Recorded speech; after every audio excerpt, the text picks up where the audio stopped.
ચાલો, કોણીય પ્રવેગ. હવે જેમ આપણે રેખીય ગતિની અંદર રેખીય પ્રવેગની ચર્ચા કરી હતી અને તેમાં આપણે જોયું હતું કે રેખીય વેગના ફેરફારનો સમય દર એને આપણે રેખીય પ્રવેગ કહીએ છીએ.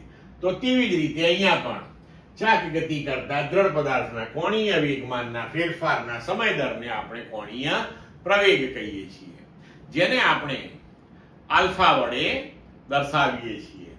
તો તેને સંકેત સદિશ આલ્ફાથી દર્શાવાય છે અને તે સદિશ રાશિ છે. બરોબર? તો આપણે લખી શકીએ કે સદિશ આલ્ફા બરાબર ડી ઓમેગા બાય ડીટી. અને આલ્ફાની દિશા એ કોણીય વેગના ફેરફારની દિશામાં હોય. આ ધ્યાન રાખજો, કોણીય વેગની દિશામાં હોય એવું નહીં. કોણીય વેગનો ફેરફાર જે દિશામાં થશે એ દિશામાં આલ્ફા હશે. બરોબર છે? તો એ ખાસ ધ્યાન રાખવાનું. અને તેનો એકમ થશે રેડિયન પર સેકન્ડ સ્ક્વેર અને પારિમાણિક સૂત્ર થશે m0L0t-2. બરોબર? જો ભ્રમણાક્ષ સ્થિર હોય તો ઓમેગા અને આલ્ફાની દિશા પણ સ્થિર જ રહે છે. ટૂંકમાં ઓમેગા અને આલ્ફા બંનેની દિશા જે છે એ ભ્રમણાક્ષને સમાંતરે આવતી હોય છે. બરોબર? કઈ દિશામાં આવશે?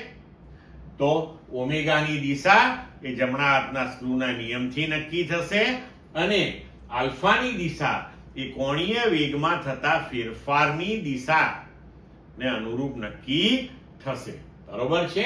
તો અહીંયા આગળ કોણીય વેગનો જે ફેરફાર છે, બરોબર, એ કેવી રીતે નક્કી કરવો એ પણ તમને થોડુંક સમજ હોવી જોઈએ. તમને એક સામાન્ય ઉદાહરણથી આ વસ્તુ સમજાવું. ધારો કે કોઈ પદાર્થ જે છે એ આ ભ્રમણાક્ષ છે એને અનુલક્ષીને આવી રીતે ચાક ગતિ કરી રહ્યો છે. એટલે આપણે અંગૂઠાનો નિયમ લઈએ, આવી રીતના આંગળીઓ ગોઠવીએ તો ઉપરની દિશામાં વેગ થયો. તો ચલો હું અહીંયા બતાવી દઉં કે આ થયો કોણીય વેગ. બરોબર? હવે આ પદાર્થ આમ ચાક ગતિ કરી રહ્યો છે અને કરતા કરતા એનો કોણીય વેગ વધી ગયો ધારો કે, તો કોણીય વેગની દિશા તો આ જ રહેશે. મૂલ્ય વધી ગયું.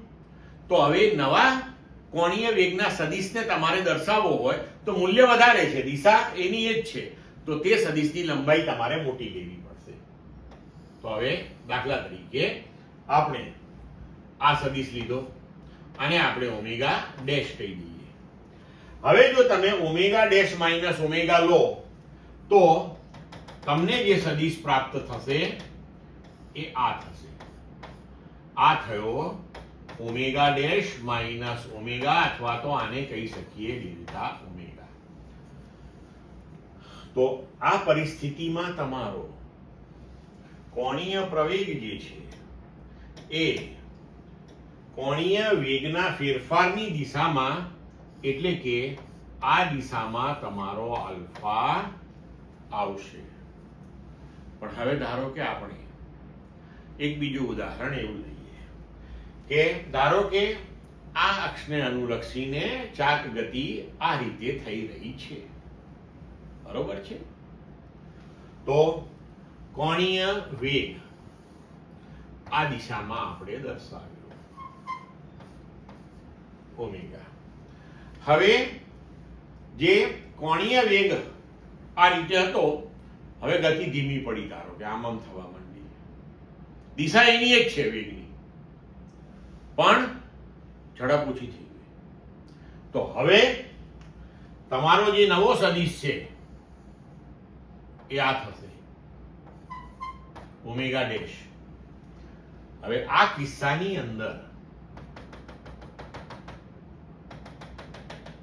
કોણીય વેગનો જે ફેરફાર થયો, બરોબર છે, એ ફેરફારનો સદિશ તમારો આ થશે.